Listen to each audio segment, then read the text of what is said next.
السلام عليكم، ازيكم يا جماعة؟ ايه الأخبار؟ تعالوا نعمل فيديو سريع كده. أكلمكم عن الغلطات اللي أنا وقعت فيها من أول ما بدأت شركة استيراد وتصدير هنا في كندا لحد السنة دي يعني. عدى تقريبا حوالي سنة وشهرين 3 كده يعني. فطبعا مش هتكلم يعني عن الحاجات اللي حصلت لي بالظبط، لكن هنتكلم عن الفكرة العامة بحيث إن الموضوع يكون عام يعني، مش حاجة شخصية بشكل مباشر يعني. مبدئيًا كده قبل ما نقول غلطات أو أي حاجة، لو أنت بتفكر تفتح شركة في كندا، أول حاجة وأهم حاجة تعملها إنك أنت تستشير محاسب قانوني. سيبك من أي كلام من أي حد غير متخصص. بس أنا كل اللي أنا باحاول أعمله إن باشارك معاك الحاجات اللي أنا باقع فيها وباغلط فيها وباعرف الصح بتاعها وباطلع أقولها، لكن ده ما يمنعش أو ما ينفيش أو ما يلغيش إنك أنت لازم تستشير محاسب قانوني قبل ما تعمل أي حاجة. خلاص؟ الكلام اللي إحنا هنقوله ده للناس اللي هي عايزة لسه هتبتدي شغل وما عندهاش رفاهية زي حالاتي كده، إن أنت تعيّن محاسب للعمليات اليومية، البيع والشرا واستلام الفلوس والكلام من طبعًا في المحاسب أنا شغال معاه اللي هو بيعمل الضرايب والكلام ده كله، دي حاجة، والمحاسب اللي هو يكون شغال معاك يوميًا وفواتيرك وبتاع وكل الكلام ده دي حاجة تانية خالص، تمام؟ فالكلام النهارده هو موجه للناس دي. طيب أول حاجة لازم تفصل ما بين حسابك الشخصي وحساب الشركة، سواء إذا كانت الشركة دي corporation أو تحت اسمك الشخصي. تفاصيل الفرق ما بين الحاجات دي أعتقد اتكلمنا فيها في فيديوهات قبل كده، ولكن سريعًا كده يعني جدًا.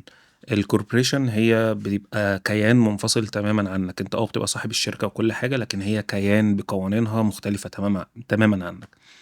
ال آمم لمّا يكون الbusiness تحت اسمك بيبقى مرتبط بيك، يعني أنت واحد، أنت والbusiness حاجة واحدة يعني، تمام؟ بغض النظر عن التعريفات القانونية بتاعة الكلام ده، إن ده مش موضوعنا. لمّا تيجي تبتدي business لازم تفصل تمامًا. ليه باقول لك لازم تفصل تمامًا؟ عشان تيجي في آخر السنة وتيجي تقدّم الضرايب تبقى عارف إيه اللي دخل لك وإيه اللي خرج وصرفت كام وكسبت كام وكل القصة دي.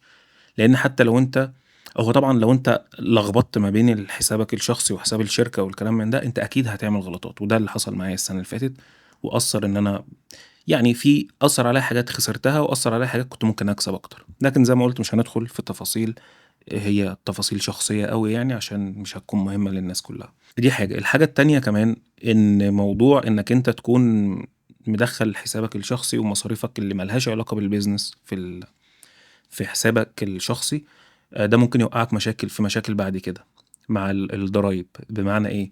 بمعنى إنّك أنت حتى لو أنت ماشي بما يرضي الله تمامًا، ما فيش أي حاجة خالص، وأنت اتسألت بعد كده اتعمل لك مثلًا audit والّا اتسألت عن حاجة معيّنة أو ورقة معيّنة أو مصروف معيّن أو ربح معيّن وأنت ما عرفتش تجاوب، ففي الحالة دي هتيجي عليك أنت وهتبقى خسارة ليك حتى لو أنت ماشي صح، بس أنت عشان لخبطت الدنيا في بعض، فالموضوع أثّر عليك بشكل سلبي. فرقم 1 لازم تفصل ما بين حسابك الشخصي وحساب الشركة، تمام كده؟ طيب الحاجة التانية هي إنك أنت لازم كل مصروف تطلّعه لازم تاخد قدّامه فاتورة. دي حاجة خسّرتني فلوس، وكنت ممكن أدفع ضرايب أقل من للشركة السنة اللي فاتت، دفعت ضرايب أكتر بسبب إن أنا ما عرفتش أثبت، هو أنا ما اتسألتش يعني، بس أنا طالما حاجة مش هاعرف أثبتها دلوقتي أو فيما بعد، فخلاص ما بادخّلهاش في مصاريف بتاعة الضريبة، تمام؟ طيب خلّيني أدّي مثال كده عشان يبقى الكلام واضح شوية. يعني السنة اللي فاتت استخدمت نقل كتير، نقل الموتوسيكلات، اللي عارف أنا شركة استيراد وتصدير موتوسيكلات وبتاع وحاجات زي كده. فصرفنا مصاريف كتير وما كانش قدّامها فاتورة، فطبعًا دي ما نقدرش ندخّلها في موضوع الضريبة، لإن هي ما لهاش كانت كاش وما لهاش فواتير، تمام؟ دي حاجة. الحاجة التانية إن أنا كنت مستخدمها من حسابي الشخصي، مش من حسابي يعني، كانت فلوسي الشخصية دفعت منها كاش، فدي برضه مشكلة تانية أهي من الحاجات اللي هو أنت بتستخدم فلوسك الشخصية في الbusiness، ففلوس كاش ما فيش مصدر ليها، ما فيش فواتير، ما فيش أي حاجة، فتجنبت المشاكل اللي لا قدر الله ممكن تحصل قدّام وما حسبتهاش. فأنت أي مصروف لازم تحتفظ بالفاتورة بتاعته أو تسجلها أو تبقى عارف العملية دي تمت إمتى، تمام؟ الحاجة التالتة، هو في كذا حاجة الصراحة يعني أنا باحاول بس إيه أجمّعها وألحق قبل البطارية ما تفصل. هي موضوع إنّك أنت راجع الفواتير بتاعتك. يعني كان في حاجات اشتريتها من مورد هنا في كندا، وخلاص اتفقت معاه على quote معيّن في السعر يعني، ودفعت جزء وبتاع، ولمّا الحاجة جات الأسعار اختلفت، فهو حَب يحاسبني بالسعر الجديد، فأنا ما كنتش مدّي إخوانة في الأول، ولمّا استلمت الحاجة دفعت الفلوس وبتاع. بعد كده لمّا راجعت الفاتورة اكتشفت إن في حاجات من الحاجات اللي اشتريتها بالأسعار الجديدة وكانت أرقام كبيرة، تمام. مش هاكبّر مش كبيرة يعني، كبيرة بالنسبة لي يعني كان مثلًا فيها فرق مثلًا $1200. هتقول لي $1200 مش قصة، ده هنتكلم فيها في النقطة اللي جاية.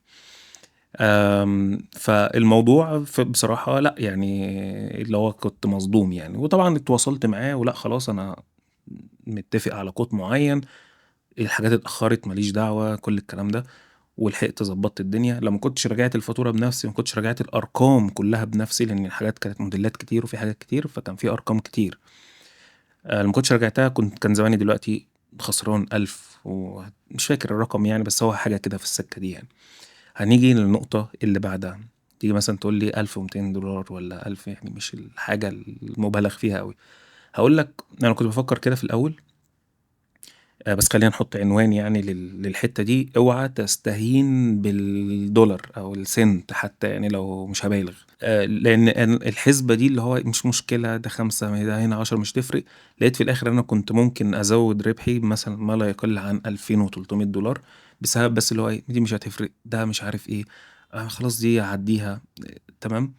فال1200 وال1000 وال500 وال100 وال20 وبتاع، في الآخر السنة بتجمع. وأنت لمّا تكون داخل business أنت بتكون عايز يعني توفّر على قد ما تقدر كل حاجة تقدر تعملها، تمام. ال1200 اللي كنت ممكن أخسرهم دول طيب إيه الحاجات اللي أنا كنت ممكن أوفّرها؟ يعني مثلًا حاجات زي النقل، كان في حاجات كنت أنا ممكن أعملها بنفسي، بس كانت هتاخد مجهود أكتر شوية خلاص عن حاجات تانية ريّحتني أكتر شوية، بس كنت ممكن أوفّر فيها فلوس. طيب هل المجهود الزيادة ده يعني هابذله في مقابل مثلًا حاجة تانية هاعملها؟ لأ، بس كنت هابذل مجهود أزيد شوية، حاجة زي كده، بس كانت هتوفّر لي فلوس. ما كنتش بابُص لها اللي هو إيه، مش هتفرق $50 مش عارف إيه. لمّا قعدت عملت بقى مراجعة كده للي حصل، لقيت لأ، إن أنا المفروض كنت أبذل مجهود شوية وأوفّر الكلام ده. طيب حاجة كمان، اوعى تعتمد على الذاكرة. يعني مثلًا ما تشتريش حاجة أو تدفع مصروف معيّن وتقول أنا هابقى أفتكره يعني خلاص دي حاجة واضحة، ده إيجار، ده مش عارف إيه. أنا اعتمدت على الذاكرة في حاجات كتير، الحمد لله ما فيش حاجة وقعت منّي يعني، لإن أنا السنة اللي فاتت اشتغلت نُص سنة مش سنة يعني اللي هو قبل ما أقفّل الضرايب، اشتغلت نُص سنة مش سنة كاملة، فكانت العمليات معروفة. ولكن الموضوع فعلًا كان أخَد منّي وقت ومجهود كبير جدًا، جدًا، جدًا لحد ما أعرف كل مصروف راح فين وجِه منين. فأنت أي مصروف تعمله لازم تسجّله على طول، يعني ما تستناش، تمام. وهنا هياخدنا للمشكلة اللي بعدها، لازم يكون عندك system قوي جدًا، مش عايز أبالغ، مش عايز أقول قوي جدًا وبتاع، بس لازم يكون عندك system إنّك أنت تقدر تعرف مصروفك داخل لك كام، خارج لك كام، كسبت كام، خساير إن أنت هتخسر في حاجات، مرتجعات مثلًا لو أنت اشتريت حاجة وبعد كده رجعت في كلامك ورجعتها فأنت هتخسر فلوس، حاجات زي كده. لازم تبقى عارف كل الحاجات دي جاية منين ورايحة فين. البضاعة بتاعتك لازم تكون مخزنها digital يعني بشكل معين. آمم يعني في تفاصيل كتير بقى ليها علاقة يعني بتصدير الموتوسيكلات، مش عايز أدخل فيها لإن دي هتعتبر حاجات technical يعني، ولكن حاول يكون عندك system قوي بحيث إن أنت تقدر لو أنت عايز أي معلومة من الbusiness بتاعك تروح على طول تعرفها، لو اتسألت على أي سؤال تقدر على طول تعرف الإجابة بتاعته. أنا باستخدم notion، يعني استخدمت notion وابتديت ببساطة جدًا، وطول ما أنا ماشي عمّال باطوّر في الsystem بتاعي وعمّال وصلت فيه الحمد لله، الحمد لله لدرجة كويسة جدًا، لدرجة في حاجات ليها شغل يعني مع الجمارك وكده كان ممكن ياخد معايا يومين 3، كل يوم مثلًا 3، 4 ساعات، دلوقتي ممكن أخلّص شغل الجمارك ده كله ساعة التصدير يعني ممكن أخلّصه مثلًا في ساعتين 3، الورق والتسجيلات والحاجات زي كده يعني شغل عندي على الكمبيوتر. ففكرة إن أنت يكون عندك سيستم قوي دي هتفرق معاك بشكل كبير. بس ده كان تقريبًا كل حاجة كده. أتمنى لو كان في أي حاجة مفيدة نكمل الفيديو الجاي إن شاء الله. سلام عليكم.